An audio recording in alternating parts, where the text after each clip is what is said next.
But we want to get to now the former president and the New York grand jury investigating him. For the weekend, they are off, but a grand jury is working on a Trump case today in Washington, D.C. at this hour. A judge has refused Trump's appeal to block his own attorney, this man, Evan Corcoran, from testifying before a federal grand jury today. The U.S. Court of Appeals in D.C. allowing the piercing of attorney-client privilege as special counsel Jack Smith investigates the Mar-a-Lago classified documents. Corcoran is appearing at this hour. He's been ordered to produce documents now to that grand jury in D.C. hearing evidence related to the document case. Corcoran had asserted privilege in previous talks with the Justice Department last year in the lead up to the FBI's raid on Trump's Mar-a-Lago estate. Of course, all of this is happening as we watch what is unfolding in New York. That grand jury was probing the Stormy Daniels payment case, but it was called off for the entire week. And Manhattan District Attorney Alvin Bragg said he's reportedly, according to sources, looking to bring in now an additional witness before the 23-member grand jury when they reconvene on Monday. Also, another problem for Trump legally in New York. He is set to face a separate civil trial next month over a sexual assault allegation. A New York district judge there just ordered yesterday that the jury remain anonymous. That's in the case being brought by E. Jean Carroll, a civil suit that the writer claims that he assaulted her. For the very latest on what's happening in New York, let's get you outside Trump Tower. John Glasgow is there with the very latest this Friday afternoon. John?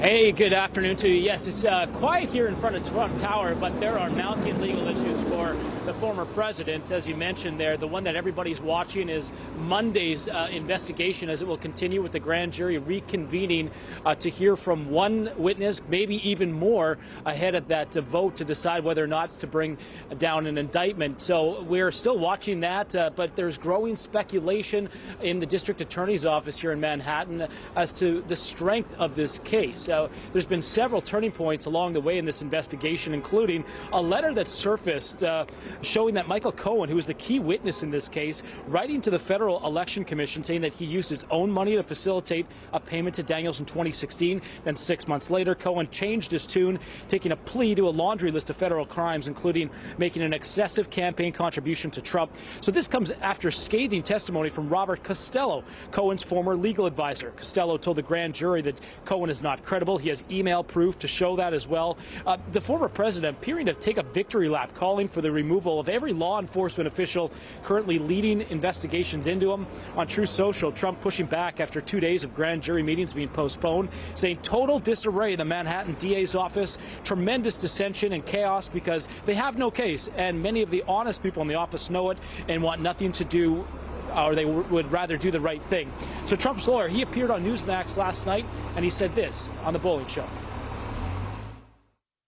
He's a walking contradiction. Everything he's saying now, I could give you 15 clips of him saying the complete opposite previously. And that's exactly, I'm a former prosecutor, that's exactly who you cannot bring a case with. And of course, he's referring there to Michael Cohen.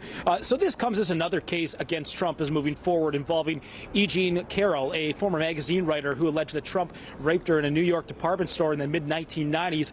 Carroll's lawsuit accuses Trump of battery and defamation, which he has adamantly denied. That trial is set to begin on April 25th. The judge ruling this week that the jurors' personal information will be kept confidential and other security measures will be taken to protect them. And that's in wake of what we're seeing here in Manhattan. As for that decision, though, Monday is when the jury is going to reconvene, the grand jury, and it will ultimately decide what the fate is of the former president.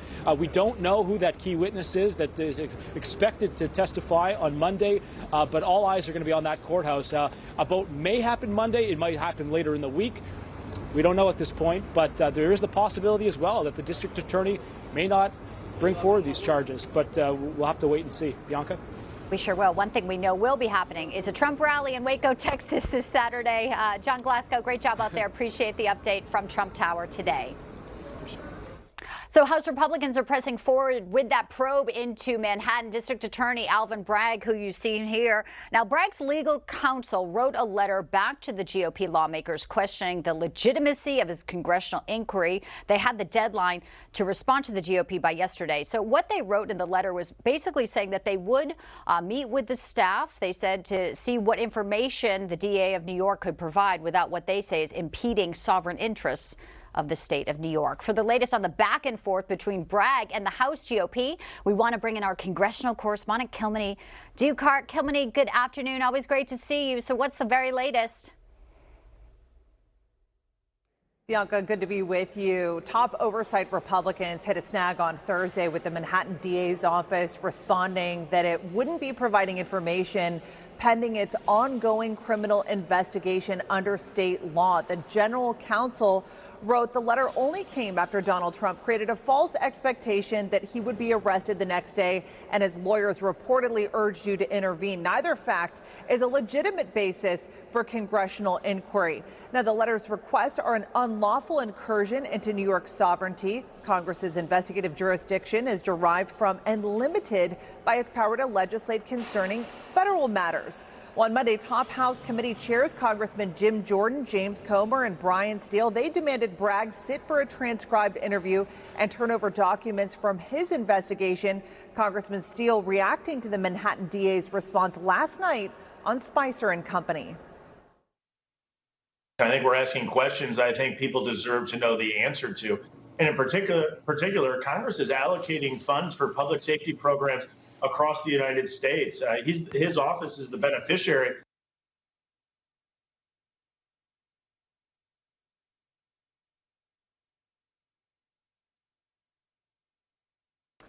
All right.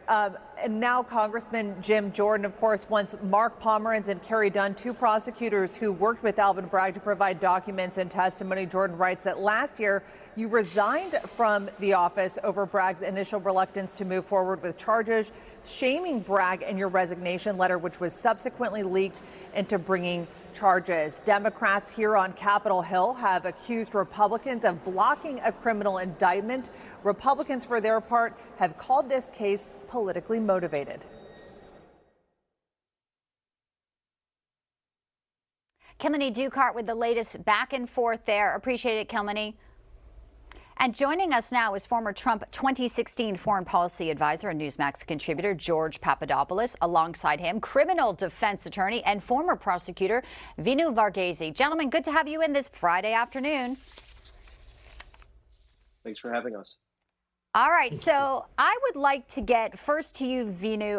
What do you think about this talk of this new witness? Obviously, hard to know who it would be. You know, earlier in the week, we saw Robert Costello poke apart Cohen's testimony here, and some say that was sort of a gift because it gave Bragg a chance now to maybe bolster what many say are a convicted liar. How could they just go with Cohen? What do you make of them now? Kind of, are they scrambling to find other people to bolster their case, which could be in jeopardy? I don't believe DA Bragg ever really wanted to get Donald Trump indicted. I think this is a publicity stunt by him because you got to remember where he is. He's in Manhattan. This is Wall Street behind me, the office on Wall Street. He was elected here with a good percentage of the vote.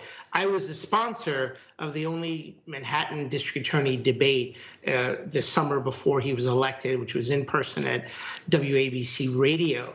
The Bragg was the least impressive person on the panel there that day. He was put forth by this sort of progressive wave, which is always present in Manhattan. And look, they are calling for blood. This is Manhattan. There's nothing that would make people in this borough, in this city within a city, happier. I would say probably 90 to 95% of the people than to have Donald Trump's head served on a platter.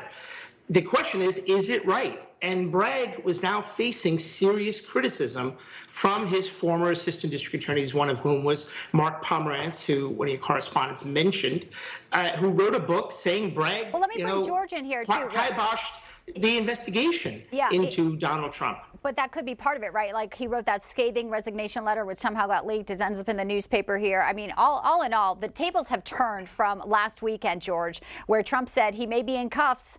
And we have seen a complete, 180 here. People are going, what will happen next? Obviously, there are, questions, not just about the politicization now, but the fact that there could actually be, no one really could believe Cohen. And like if it's a publicity stunt here and the GOP can kind of track maybe with their power play here, maybe Bragg will pull back.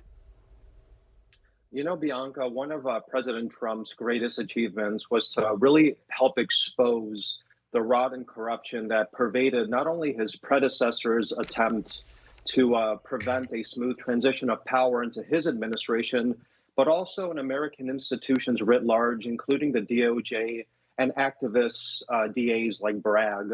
And the president has himself dealt with these series of witch hunts since the day he walked down that elevator in 2015, from the Mueller witch hunt, impeachment 1.0, 2.0, the January 6th sham investigation that ended in a complete debacle for the Democrats. And he's remained resolute and Teflon-like. And moving forward now, when you have this activist DA pushing this narrative that the president was involved in illegal activity, a Florida resident now, by the way, it's completely collapsing because it's absolutely baseless. We went from handcuffs, like you mentioned, are imminent, to now Bragg himself potentially facing an ethics complaint, withholding exculpatory evidence, according to Attorney Costello, and this new letter by Stormy Daniels, which came out just a couple days ago, in which she said there was never an affair. So this whole thing is a sham. It's a debacle. It really showcases how politicized the Department of Justice and activist DAs are, and it's going to fall face flat for the Democrats once again.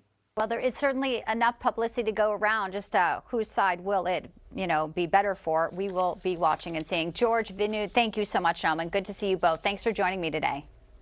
Thank you, Bianca.